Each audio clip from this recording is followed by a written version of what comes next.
Mark and Steve ignite the spark. Booyah! That's what we do. Back in the studio, Mark. It's been a crazy week since last Saturday. It has been. Going down to Fancy Farm like that, and it's a great day. It's a great trip, man. Great food. A lot of fun. A lot of fun. The crowd was a little testy, but it was good. Oh yeah, and it always is. But that's what makes it great. Sure does. So yeah, so it's like everyone, welcome to the show today. We're having a little bit of a recap of Fancy Farm from last Saturday. I'm Steve. I'm Mark, and Glad you could join us. We are Kentucky Talks. Yeah. So I thought it was very interesting the landscape. I know you've got the list of the candidates that were there. You got a Senate race, right? It's pretty heated. In regards to who some of the top candidates are, there were several candidates there, but not all of them got to speak. And an interesting fact on why not all of the candidates get to speak is because that's Fancy Farm's picnic. And they have a whole committee that determines who gets to speak, and I'm not sure how I don't know how they make their decision, but I respected the fact that they can make their decision. Yeah, I was disappointed. It's their picnic. I was disappointed that we didn't get to see a few others speak. Who were there? That were there. Yeah, they were there. They were doing. They were there, available, and I know of at least one that was disappointed that they didn't get to take the stage, and that's I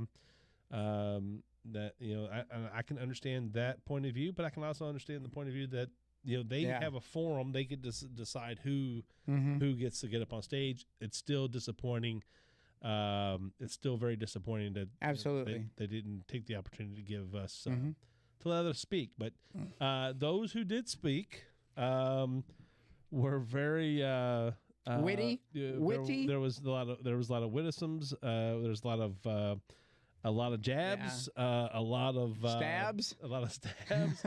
One person in particular was very, very, very much. I love how you skate around everybody's name. I'm just going to tell you. But that's a very good tease. We're gonna get there on the names here in a moment. So it started out really well, and I'm trying to bring the names back up. So give me just a second. I had I'll highlight that you can watch the entire video, unedited from start to finish, from the Star Spangled Banner all the way to the last person speaking, to include some diddling ding ding diddling ding ding diddling because you may have spoke too long. All of that is covered without a single commercial. It's quite a listen, especially if you have not ever been to Fancy Farm. We had a front row seat, and we were dead on the candidate, looking them eyeball to eyeball. It is. If you haven't gone, you need to go at least once. Yeah, I think every Kentuckian should really go and experience it once. Now remember, this is a church picnic that we're going to. The political speeches is just one segment. About a 2-hour segment. This year's a little bit less, so it wasn't as many. For a lot of you out there who may not be as familiar with the political scene year in and year out, this is an off year. There are no elections in Kentucky this year, but Mitch McConnell's seat is up for election next year. He is retiring. He's not retired yet, but he is retiring. And so there are many, many, many Republicans that are vying for that position. I think there was one Democrat president there. That's he's not running for that position. He's actually running for Jamie Comer's seat. Yep. So we'll talk about him in a little bit too. But usually this is a lot of fun political jabs back and forth. It's hosted by it's generally hosted by a member of the party opposite of the governor. Right, the MC. They have some rules and structure around this. So if a Republican is the governor, then the MC is generally a Democrat. So prominent Democrat. It goes back and forth. So the MC for the very first time was a lady. Her name was Ashley. Let's see, Ashley Watts, I believe is her name. Let me make sure I got that right. And she was on the game. I mean, she was excellent. She was jabbing. She jabbed everybody. Yeah. She pulled no punches, and she talked about Republicans. She talked about Democrats, And again, yeah, Ashley Watts. She is the president of the Chamber of Commerce of Kentucky. So she's the Kentucky statewide Chamber of Commerce president, and so she did an excellent job. And there's a couple things that they went through. And if you guys go back and watch this, I mean, you'll see it all live out there. Not live, it'll be a recording, but you'll see us. We commented on it live at the time. They did honor Mitch McConnell for his years of service. He talked about he took the stage, talked about he was discussed his legacy and the changing political landscape in Kentucky and just some of the general things. We didn't get into a lot of controversial things, but we did talk a little bit. He talked about how things are now compared to when he was coming into. Well, that gets into a different conversation too, because there was a lot of folks there protesting about term limits, and I think that there's some good measure in that conversation. But you can't get anything done if you're a one and done rep. It's the thing about term limits. And you know me. Let's not open up the can of worms. Well, but you did though. Just a little bit. You don't. You can't. It's like taking pressure, and you go. There's pressure under that. There's a lot of pressure. So when you pop it, it explodes, right? I mean, even if you don't open it a lot, it's like Pandora's box. And once it's open, it's open, right? Yeah. But I'll leave it at this. I mean, there's a lot of back and forth, and I have my particular. It's not like I don't want change, but I do. But the thing is that we typically will make decisions on things like term limits, and not think of the consequences of the long term. If the consequences of term limits are this. You are now telling somebody, if you make a law, right, that says, okay, let's say, especially if it was a federal law, a federal law comes out and says, oh, you cannot, you're going to say nationwide, you're going to say, well, Kentucky, you cannot pick the person you want to be in office because, well, he's term limited, right? He spent 2 terms in office, and he or she has exhausted their eligibility, and now you must choose someone else, even though you really like the person that was there.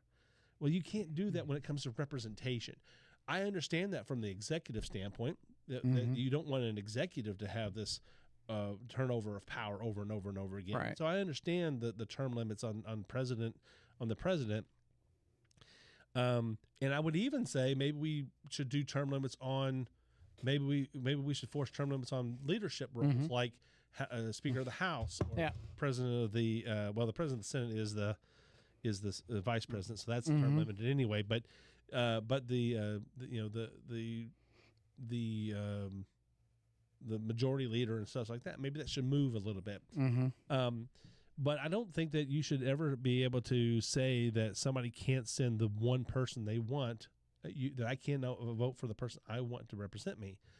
I think that the best way to do term limits on representatives and senators is to get people out there and learn how to get people elected. Care about the thing is a lot of people don't care about elections until it's right at election time, and therefore they don't as informed. They're not as informed. They don't understand how much time it takes to actually run for office. And I invite everybody to go run for office sometime. Go find a small office around your community that you can go run for. Understand what it takes to go and meet the people. It's a great experience when you go out and meet people. You gotta be a good listener, and you gotta be ready to listen to everyone. Whether you agree with them or not. Whether you agree with them or not, because they're still a constituent, whether they vote for you or not.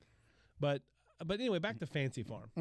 So Fancy Farm is a church picnic. I mean, you look on the sheet. It's got St. Teresa's this week. So it's the exact same thing as going to St. Teresa's church picnic.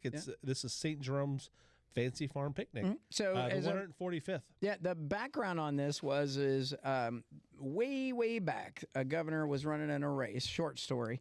It was Happy Chandler. Happy Chandler, Governor Happy Chandler, not our Happy Chandler, but probably of a descent. But Well, you know, people. There's a lot of people still around that didn't know who Happy Chandler was. yeah, But anyway, he showed up to this, and it was the clincher that made the difference. And ever since then, because of the timing of when the elections were, because they were actually at a different date, it was like this was the last hurrah before the election day. Well, you remember the way the story goes is Kentucky used to have their primary in August. Mm-hmm. So this was your opportunity to get heard right before the election. Mm-hmm. And there wasn't back then. There wasn't a ton of opportunities like this. It wasn't like you had media like you do now. Mm-hmm. Which means next year's Fancy Farm is going to be huge because it's right Happy before a big Chandler, election. I guess the story goes. I think it was Happy Chandler. If I'm wrong with that, somebody okay. No, that's correct. I remember.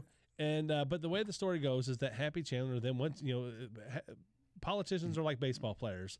Once something works, they try to make everything exactly the same. They wear the same socks. They wear you know what I mean. Well, with politicians, if you went to Fancy Farm and you won and you pulled off a victory, then you're thinking, hey, I need to go to Fancy Farm every year. So it started out kind of like that, and then the next thing you know, it built and built and built, and then it became, it's kind of like our own. Political Super Bowl, really. Yeah, I always akin it to the "Oh Brother, Where Art Thou" of Kentucky. You know what I mean? If you've ever seen that movie, kind of know.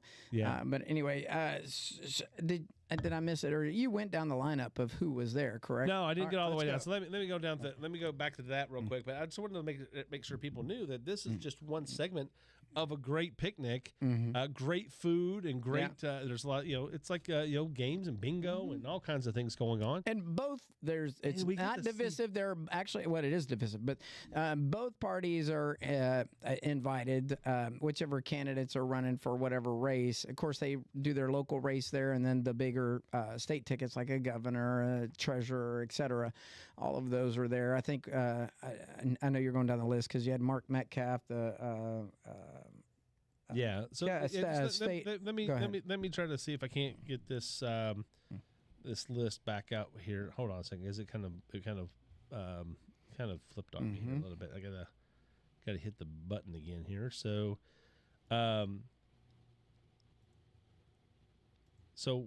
we had. This is not quite in order the way it went, but I'll try to put it in order. So. Stephen Elder is the leader of the committee at St. Jerome's Picnic for the political speeches. So he's kind of like the not the chair, but chairman, or you might call him the. It's like at the county fair. You have the different stewards of different events and things like that, right? And the superintendents. So he basically is the leader of that committee. That runs the political speeches. He spoke and he introduced Ashley Watts, who was we said we talked about who she was and how great she did, and then she is the one that actually I think that called up after delivering several jabs on both sides of the aisle. Then she and a few to Mitch McConnell. Then they gave they then introduced Mitch McConnell as and gave him an award of basically I don't know what they called it, but it's like a lifetime achievement type deal. And so then he came up and gave his speech. Went really well. There was people booing and people trying to Yeah, I think there was even protests during a couple of the candidates where no more war. I think in fact when Mitch was speaking, like sign that they said ceasefire now. Ceasefire now. Yeah, that was all during Mitch's speech. At first he got stumbled, but then he was like, "Nah, I'm good. I got this." Like an old pro, and he went right down the speech regardless of the banter. Well, yeah, he made sure to stop and hear what they were saying. He did, and then he just said, "Well," and then he went on. Yeah, and then it was good. It wasn't like he had a frozen some moment or anything like that. I don't want people to think that. Yeah, no. But he was calculated. It was very calculated. Yeah, he took a moment, heard what they were saying, and then he went on with his speech, and it was it was very nice and very good, and it kind of set things up for the tone for the rest, because the big position next year. It's local elections most of, we'll get into that in a second, but here's the list. But it is, so you had then the candidates for the U.S. Senate. You had Andy Barr, which is U.S. representative out of the Lexington area, Republican. You had former state attorney general Daniel Cameron. And then you had Kentucky entrepreneur Nate Morris. Now, these are three right now, the three front runners on the Republican side. No Democrat candidate or expected candidate had accepted a bid. There's only one Democrat that even spoke there, and I believe that was the one in the Comer race, I believe, for the House. So, but Jamie Comer spoke and talked, and then. Like I said, the one person that John Drew Williams, that was his name? He's the lone Democrat there, and he stood up and he's running against James Comer for his seat. Now it's widely expected and was talked about a lot that Jamie Comer is going to run for governor. It was practically laid out.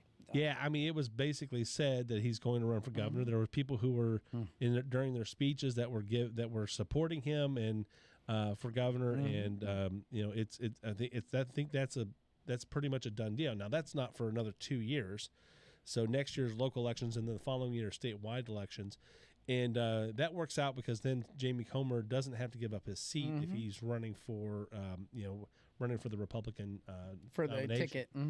So assuming he made governor, if he didn't make governor, he'd still go back to the House. Right, exactly. But that's the way the timing works. Yeah. Right. So then we had Russell Coleman, Attorney General Russell Coleman spoke. Commissioner of Agriculture Jonathan Schell spoke. Let's see. State Senator Jason Howell.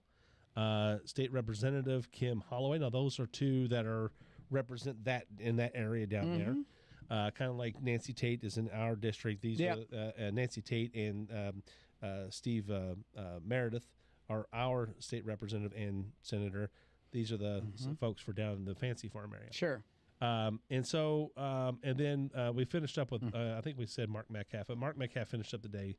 And all the speeches were great. Really, I mean, there were some barbs, but I think that Mark Metcalf is doing an excellent job as our treasurer, and we talked about that a little bit while we were down there. That he is, he's, a lot of people are like, well, what does the treasurer do? But the treasurer's got a big job, and that they don't just take your money, but they're also looking at to see, hey, what money is owed to Kentuckians out there that's been like sitting in a bank or in an insurance company or whatever. Well, a lot of people don't realize that those companies can't keep that money. If a money is owed to you from an outside source, from a bank or something in Kentucky, that money has to be sent to the treasurers to find out until somebody claims it, because they're not allowed to keep it. That's right. They can't keep it on their books. So that's right. We did that episode. We got like $1 million and something change here in Meade County. And so just in Meade County, we had over $1 million worth of unclaimed money that we could go and get. So we hold on a second. I got to call in right here. Let me see if I can connect this real fast. Keep talking, Mark. Okay, so and coming up next year, we have the local elections and such, and we didn't really get into that. We don't get into that a lot, but we have the judge executive, the state representative race here locally. So, but every local position is up for grabs next year, with the exception of some of the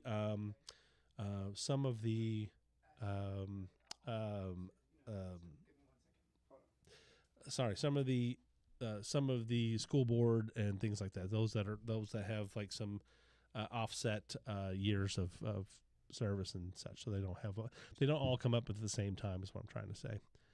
So pulling in who do we have? One of our awesome candidates here. So give me a second while I pull him up on All right. So, all right. Well, Steve's working on the technology, so he hasn't told me who it is yet.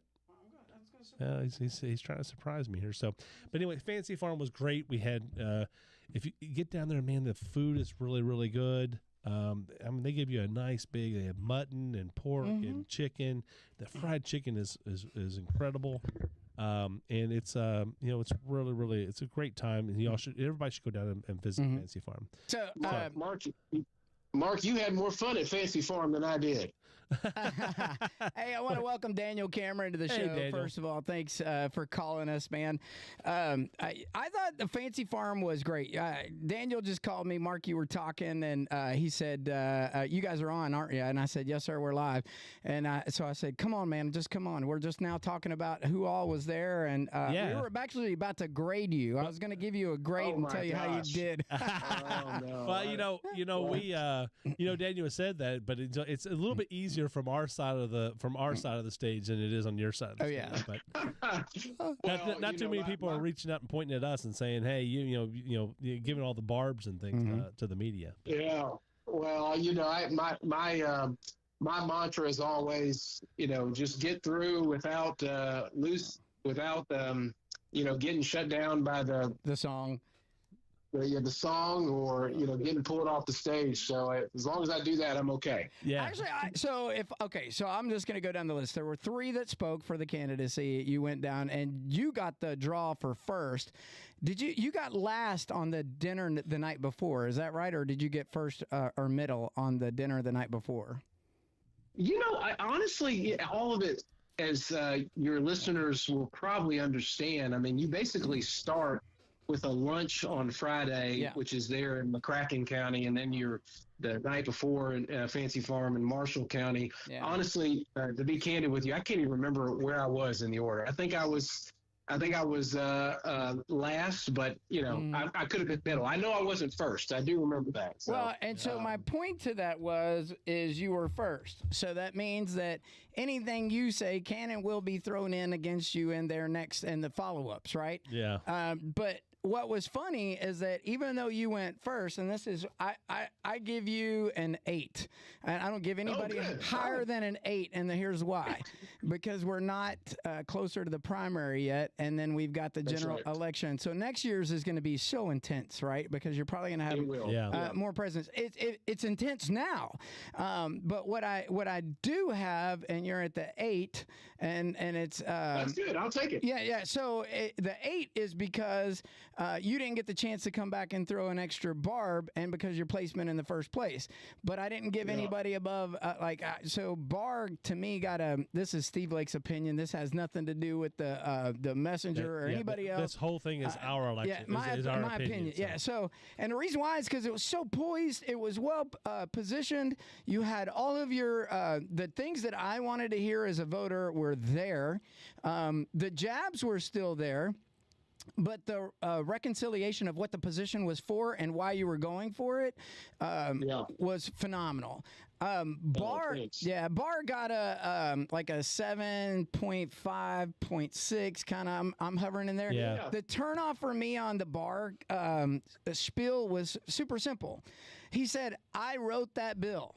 No, you participated in writing that bill, and when you start using I instead of we, you just left out me, and that's a big turnoff for me, right? And then, so he was there, and then I'm going to tell you, it was hard. I always try to give everybody consideration, but the minute you start turning south and throwing darts, and it feels like an attack against me and my family, you're out, dude. You're out. So you just went well below a 3, and you should not be promoted with others. That's it. You know what I mean? Yeah. Yeah, no, I'm with you on that. And I felt like we had a strong showing over the 2 days, and of course it culminates at Fancy Farm. Felt like we got a lot of good momentum out of it, and it's one of those things that's a rite of passage every year. You know that you got to do. Of course, that has quickly become a rite of passage just for Republicans because Democrats don't even show up anymore. Isn't that embarrassing though? Like they're invited. They were invited. Yeah. So another comment too. I did comment. We did comment before you came on the show. I think the one thing that was interesting is this is a private organization. They don't have to let you speak. While they do, I think that's right. Yeah. No, they so don't. while they send out the invites and make it very open, the one thing that I did notice is they didn't allow the other candidates to speak that were there, but they did make a presence. Mark and I had talked about those. Candidates we talked. We're a little disappointed. We like to err on the side of letting people speak and letting people be heard. I think that's part of it, but but I also respect the fact that it's their event. They can choose who speaks. Mark, Mark, Steve, either one of you won't get any disagreement from me on that. I actually like Mike Ferris. Mike's from my hometown, and I know Michael. I know his wife, and know a little bit about their family. And he's a fighter, and he's got a real reason to be in this race, and appreciate somebody. I always appreciate somebody that jumps in a race, isn't there to disparage other candidates, has a vision. And look, I err on the side of you guys, and let more speak and that sort of thing. And I know Michael's doing a good job of trying to run in this race as well. Did you and your wife have fun? Yeah, we always, it's as I don't know if you all heard this Friday night, but Thursday was our 5-year anniversary. Yeah. So it was it was kind of like yes, thank you. It was like an anniversary trip for us. So she enjoys going down, and it's, as I mentioned, it's kind of like a family reunion. You see folks that just been kind to us as a family over the years and have been supportive of us. And so, we enjoy getting down there, and of course you eat some good food while you're there as well. So there's nothing better than Fancy Farm Weekend. There's almost nothing like it that I've ever been to. And it's a church picnic. It's a very large church picnic. I don't know if it's a very large church picnic because of the number of people in the area but Fancy Farm grows and grows and grows during that event. And I think a lot of it is all the politics that's talked. It brings those people in, and it's a big deal, and it's so much fun. I mean, we've talked about it. Steve and I've talked about it. Hey, how come we can't do something like that here? And just but after 145 years, it's hard to take that off the chopping block. It is. Yeah. How would you even get started? And we even talked to Stephen Eldridge about this a little bit. How did it get started? And that's where a lot of the information came about. Happy Chandler and, Governor, I mean, this is the 145th Fancy Farm, but it's not necessarily the 145th. It's not the 145th political speeches, right? Yeah, it's but it's an awesome event, and everybody, in my opinion, everybody who's involved or at least interested in politics should go at least once. Yeah. It is quintessential Kentucky. I mean, it's unique to our state. No other state or Commonwealth can boast that they have this sort of event that occurs. As you try to explain it. For instance, so you guys, we have a community group at church, and 2 of our friends from our community group. It's a small group. We meet on Monday nights.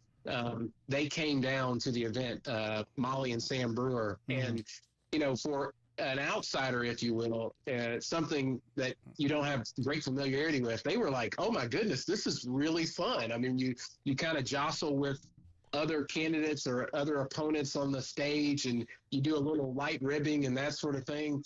But it really is, Mark, to your point, something that I think a lot of Kentuckians should at least experience once, because it's just like it's a fun day trip. And some people I know, end it by going to Patty's, restaurant on the way back home. We talked about that because we were like, we should go do that too. We've Steve and I have never done. We usually are like, by the time it's over, we're like, let's get out, right? Let's go. But right. We talked about making it a weekend. Coming down on like a Thursday night or something, being there for every part of the events, and then coming and then not coming home until like Sunday or something, so we can kind of experience it, hang out with some folks that we don't usually get to hang out with and things like that. Yeah, I was trying to go down in the RV, and I was thinking, how people put the states on their RV of every place they travel, and I would just put everybody's election sticker running on the RV and just cover it up, because it's not going to be worth anything by the time I put it to retirement, So anyway, hey, I love that about you though. You're still actively kicking it with your church group while you're trying to run all over this state and make these engagement. And I know it's hard running a race. Mark and I were just talking about encouraging folks to run in a race. And you took some barbs where they, bashed you because of the Brashear race and the governor's race. Yeah. But man, I mean, your response and how you're handling it, this is not a governor's race. This is a Senate seat. Yeah. Completely different dynamic. You did very well in the polls across the state. Yes, sir. Yeah. So for them to try to take that away from you up against all of, and this is what I try to tell people, this is why you need to be educated in the election process. Regardless, so much money gets pumped into this state when it's anything that's anti-Jesus, anti-life, we don't want this to spur up in Kentucky because we don't want it to spur up everywhere else. And we feel like we're the little guys, and we need somebody that's going to be a little guy that's going to go fight and scrap, but also is going to be poised as a statesman. A statesman. Thank you. We say that word all the time. Yeah. Stately. That's right. We don't need a dagger fight with words. We need a powerful. I'll go back to your background. I mean, and I've asked you this directly. I said, "Are you sure you don't want to be on a Supreme Court justice?" And no, you want to fight. You know how to use the law. You know how to use the words. Yeah. And in a statesman way, you don't try to beat people with. You can put your vocabulary together and slap somebody pretty good. You know what I mean? Without having to go down the road of unstatesmanship. Sure. Yeah,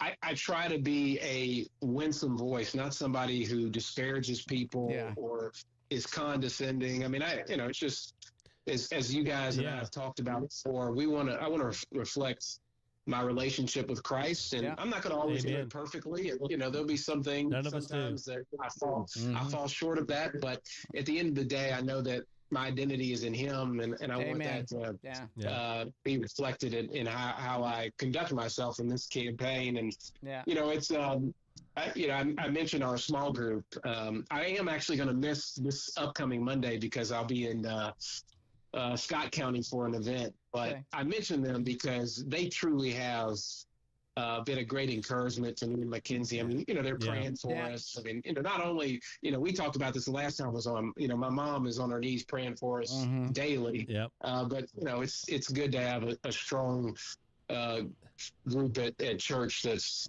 praying for us, supporting us. I mean, they, drove the 3.5-4 hours. Sure. Got another guy, Aaron Klein from my community group. He made the drive as well to, spend time with us. So yeah, it was a great weekend. I mean, it's so important to have. It's so important to have that, not just a political support structure, but to have that spiritual support structure behind you, helping lift you up, reminding you who you are, and keeping you grounded in all this, right? Because you can see how people get lost in this process, and I think that it's very commendable, and you've done a very good job, and keeping that ground, that grounding and such. Hey, Daniel, I don't want to put you on the spot or anything, but I wanted to ask you a question. I've been trying to get a hold of your team. Our pastor would like to invite you to come speak at our church one Sunday if you have an opportunity to do that. So we can follow up with you. Yeah, for sure. Yeah. He's very excited about your faith, and if you can come share that with the congregation and talk a little bit about that, he would like to give you that opportunity if you want to do it. Mm-hmm. Oh, are you still there? Hold on a second. We might have lost Daniel. I got you, Daniel. Hold on a second. It switched for a second. Go ahead. Nope. I'm back. Hey, You're back. Hear me? Yep, got you back. Oh, yeah, I'm sorry about that. Yeah, no, I was just saying, I'd love to, and I'll let Taylor know, but you all can text me directly as well. But sure. I'd love to come and share with the congregation at some point. Perfect. Yeah, that'd be great. I'm going to come at you with a couple of news since I got you. You saw today's leading news about Apple. Well, it is today. Apple commits $2.5 billion to Corning and Harrodsburg for precision glass manufacturing. Yeah. Where do you think? Apple made some promises before and stuff, and I know that that's always a question, but that looks hopeful for Kentucky. Your thoughts on it? Man, that's a big deal. I was in Muhlenberg County last night, and they have an event called Muhlenberg Matters. Mm-hmm. And while I was speaking to them, I was talking about the fact that President Trump has been a president for the Commonwealth and for rural communities. Yeah, and this $2+ billion investment in Harrodsburg is just another example of a president that's looking out for rural America. And think about this as well. Not only did you have that investment yesterday, but you also had it paired with a president that, again, whether you live in Meade County, whether you live in Hardin County, like, this is common sense. A president that says we should not, in our census, count undocumented or illegals that are living in this country. Absolutely. Most people I know agree with that. Yeah, it's a no-brainer. Why would it give you extra representation for somebody who's not here lawfully? I mean, it steals more from Kentucky than it does anybody else because we're a small state. Small states. Right. Yeah, it dilutes our votes. Yeah. So here is a president who, again, not only in word but also in deed, is fighting for our rural communities. Is empowering the rural community and our voters. Because to your point, Mark, look, if you have a blue city that is trying to inflate their numbers so that they can get more House seats, that is at the expense of Kentucky and our rural communities. That's right. So here's a president. Here's a president that's saying, no, we're not going to play this game anymore where you all get to inflate your population because you are including illegals in your numbers. I mean, this is again a president that acknowledges that we got to take care of our people, that common sense has to mean something. And whether it's $2.5 billion in Harrodsburg or empowering our coal and natural gas communities and expanding the footprint of those factories so that they can be built here in America again. I mean, again, this is a president that's working for us, and it's exciting to see. Yeah, and I hope we see more of that growth in industry. I always talk about Meade County. We've got Nucor, Monument Chemical, and there's a reason why we're growing here is because, we've got great passage from 64 across our bypass and then bypass down to 65, and we've got great access to Meade County in this rural setting. And I'm going to say, I'm going to add to that. Yeah, because, we talk about where we are because of the river and things, and that has a lot to do with it. But we also have great workers here. Yes, we have great workers who've been moving, who's not just in Meade County, but Hardin County, Breck County, who've had to travel 30, 40 miles outside of the county for years and years and years and decades and generations to get work. And then, so we become more of a bedroom community. These companies are giving us opportunities now to stay home, keep more money here locally. Yes, it costs us a little bit more for a house or whatever, but that's what happens when you grow up and you actually have infrastructure. You have to have infrastructure and things. I mean, another thing that we haven't talked about is the fact that the AI infrastructure that down in Paducah that was announced, right? That's another big. That's huge. That's another one big from President the Trump. data Source Center. Yeah, and you got to give credit where credit is due. I mean, President Trump is working hard for rural America and Kentucky in general, and I think that. Our next senator has to be somebody who will support that. So, you bring up another point, and I'll throw this out, and Daniel, you can chime in on how you feel about it. But my thing is it takes a long time to become a settled into the position. You can't just be a one-and-done senator. You can't be a one-and-done House, especially at the federal government, because it takes time to build those relationships if you're going to have any legislation or appointment to a committee. Look at Brett Guthrie. I mean, Brett has been nugging, a former officer in the United States Army, a West Point graduate. Right. He's now, he's on the committee slapping the table in the House to bring across the one big beautiful bill to the Senate, right? Right. If he was a one and done senator, or all we had were one and done House of Representatives, we would never get anywhere. That's why Mitch McConnell, as good or bad as you might hate him, he did a lot for Kentucky because of the length of tour, and he surpassed Robert C. Byrd, right? So with that presentation down in Paducah, when we get somebody in that Senate seat, we need them to build a strong relationship. We don't need to pull out of our positions that we've already have strongholds in the House. So that's one of the things that I also say, Andy, why are you leaving something that you've worked so hard to build a stronghold for somebody else to come back in and have to start over? Now we're going to have two seats that we have to start over in order to build strong relationships in the House and in the Senate to keep those types of things coming to Kentucky. And that's what I always throw up to people when you think about that. Why would you step out of that seat that you've built a stronghold in a firm foundation and a strong backing in the House that people stop and listen to you regardless of aisle in order to help us get legislation across the table? Mm-hmm. Yeah, it's a really strong point, and your point about relationships. And, of course, I've built relationships with some of the folks that are in the Senate now, whether it's Eric Schmidt. We served as attorneys general together, and I count him as a dear friend. Ashley Moody, who's now a senator from Florida, she was an attorney general, and again, count her as a dear friend. I know Steve Daines, Senator Daines, very well. Yeah. So I'm building those relationships, and yes, I think it's important for to have someone that is fighting for the Commonwealth and recognizes that you have to build those bridges with other senators there to get things done for Kentucky.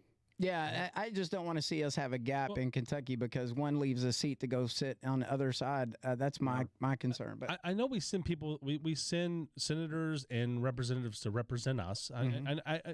But you also have to remember that when they get into those situations, the people that they're working with from other states have to trust them. Yeah, you have to build trust between those coalitions and things, and build some consensus to be able to move things forward. And we got to remember that it's not always about getting money back to Kentucky. It's making sure that we're not spending money on things that we don't need. Sure, that things that we don't want. Yeah. I mean, because that's the best thing we can do is make sure that we're spending our money soundly and fiscally soundly and be good stewards worth of money.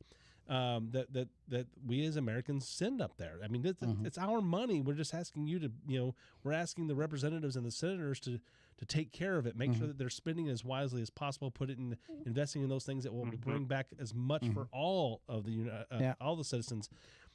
Yes, we want to keep some of our stuff, some of that money come back to Kentucky for our roads and for our and for to help us entice new businesses to move here, so that we can kind of become more self-sustaining and not have to have as much federal money. That should be every state's goal, is to run on their own. Yeah. Funny story. If you watch earlier this week, or I think it was earlier this week, and Erlene and I had on the Meade County High School student government. We got to talk to our young elected officials inside of the high school, which was a lot of fun. Daniel, you would get a kick out of it if you were in the room. I should do that again, and then have you walk in the room, and then they're like, oh, and it would be a neat experience for them. But I want to help you, because I know you're going to go spend some time with your family. I know you got constituents to talk to, and I'm super excited to share your story on the podcast today. I want to give you two opportunities here as we give you a final thought. Congratulations, 3 years abortion free in the state of Kentucky. And then I want to give you one more final thought to add to that, because that's because of the work you did when you were the Attorney General. And, they're building on that now in the state of Kentucky because of the work you laid in place and the fight that you fought with the Supreme Court of Kentucky, which is phenomenal, right? But I also want to give you one more final thought, that because of that, women who have children that die because of a pregnancy issue not related to abortion, their children don't get thrown away now. That was legislation that was passed and helped fought by the legislators. And it's because of that groundwork, somebody can now bury that child and put it to rest instead of it being thrown out in the trash because it's being considered a human instead of just bodily Cells. waste. Yeah. Yeah. So I want to give you that opportunity to, one, say thank you for the work you did for our state and setting a precedent in our nation. That's an amazing accomplishment, especially on such a significant constitutional problem, right? And just give you the opportunity to speak to that. Are you still there? Uh-oh. Hold on, it did it again. I don't know why it keeps doing that, Mark. It switches for. All right, you're there, Daniel. I'm sorry. Throw it back at you. No. I need to jump off here, but let me just say, look, I was put in the position to enforce the laws of our state and or to defend the laws of our state and fight for those laws, and it obviously fighting for life and standing up for. Sure. Those that can't speak for themselves was, something I was very grateful for the opportunity to be able to do. And Sure. I know there's continued to be, work done, whether it's the baby boxes or other work that's happening throughout the state. So we, continue to be a state that respects life and wants to look out for moms. And I think that's really critical for us, is to continue to look out for moms and find ways to ensure that, we take care of those that need help and are looking for answers. And, there are pregnancy centers all across the state that are really trying to help moms. Whether it's with resources or with education. My mom works at a pregnancy center in E-Town, and the Haven's doing some really good work, and certainly grateful again for pregnancy centers all across Kentucky that are looking out for moms and frankly are bringing dads into the fold as well, because Amen. A dad of two boys, I know how important it is to have a father figure there, and so there's a lot of good work going on around life in Kentucky, and I was grateful to be a part of it. Very good. Well, Daniel, thanks for joining us today. I mean, it was a great impromptu call in. I guess fortuitous that we were on the air when you called, and that's right. That's awesome. Hey, I'll get in touch with you on a follow-up. Thanks, Daniel. Keep running your race, and we look forward to seeing great things. Good luck, Daniel. Good luck. Sir. Bye. Well, that was impromptu, but I'm glad we got to talk about those news topics that were up. Obviously not just a promo for the campaign, but I expected this to be, I was a little stressed about, what are we going to talk about today? Fancy Farm was a number one, but hey, that call in was, a blessing to the show. We were able to, put some good stuff out there and talk to Daniel about what's important to him and some of the things that some questions we had, and get his perspective on Fancy Farm was really cool. Yeah, no, it was great, and I just think it's a tough race right now until we get closer to the primary, because that's when you'll see the people engage a little bit more. Because we were talking about Andy Barr, and there's a scenario that could play out that Andy Barr doesn't have if Andy Barr doesn't get the poll support. Before the 1st of January, it's quite possible that he just runs for his seat, stays in the House, stays in the House, and runs again next year. But if he can't, in Kentucky, you can't run. You can't be on multiple. Even in the primary, you can't. He's gonna have to decide. You have to decide between one or the other. I think Andy Barr is a good candidate for Senate. I think that he's. I think he would be a very excellent senator as well. Yeah. I think Daniel Cameron would be an excellent choice. I think Daniel, we've known Daniel for a long time. Sure. So we are, we probably act a little more friendly towards Daniel than we do anybody, because we know him. Yeah, we have a closer relationship. He's from Hardin County, and he was at Central Hardin, and he's played football against Meade County. Meade County, we've seen him play football and such growing up, and when he was growing up. And we recently had Brett Guthrie, we had Andy Barr that was here, and then the other gentleman that's Hardin County, that's Michael Harris. Michael Harris, thank you. I was drawing a blank. That's my old age kicking in. But they've been here in the county and communicating. And I've enjoyed talking with all of them. Andy Barr is, like I said, he's a very viable candidate. I think Michael Ferris is he's passionate and got and I echo what Daniel said about him, that he's got a little bit of a mission of why he's running, and that's an important piece. I don't know that makes a great senator, and I'm not trying to disparage or disparage or anything like that. I'm just saying that to me, you can't come in with just a thought of I'm trying to rock the system. You have to have a plan when you're rocking the system and trying to figure out how are you going to fit into that and work through that. And I'm sure that as he runs through his campaign, that's going to develop and things and become we're going to hear more and more about that. I think what I also think is good is you were talking about earlier, and I know we're getting close to wrapping it up, but when you encourage somebody to run for a race, I got it. The cards may be stacked up against you. You may not have the budget that you see coming from other candidates and they're well-funded or something like that. But the one thing about running a race that does help you make your point is that if you're willing to go in the race, somebody and more people will often listen to you and say, oh, I didn't even think of that as an issue. Yeah. And it will become part of, and you'll either merge in, and I think we've always encouraged this, people and candidate, okay, well, at one point you're the primary, you were all running because you believed in something, then you should get behind each other. And I've seen that in time after time. Well, in that's elections. one of the things I didn't like about Nate Morris in at Fantasy Farm is that it wasn't just I mean, he was just hateful. He was hateful and angry and mean. I mean, there's barbs. That doesn't and then work for the Democratic Party. What makes you think that's going to work for the Republican Party? It felt like it just didn't resonate with me. I mean, I was ready for all the barbs and things, but his speech to me was more hate than it was anything. It just it didn't appeal to me at all. So no, well, listen. Exciting that we had a special guest on. Thank you for calling in, Daniel. As always, keep it up, keep out in the race, and keep leaning in. Mark, as always, getting to spend my Friday afternoon before the end of the evening with you is always great on Kentucky Talks. It's a great time. I know we're looking for another day to do this because it becomes a little bit tough on Friday nights, but I appreciate you hanging in there with me, Steve. We had a great day.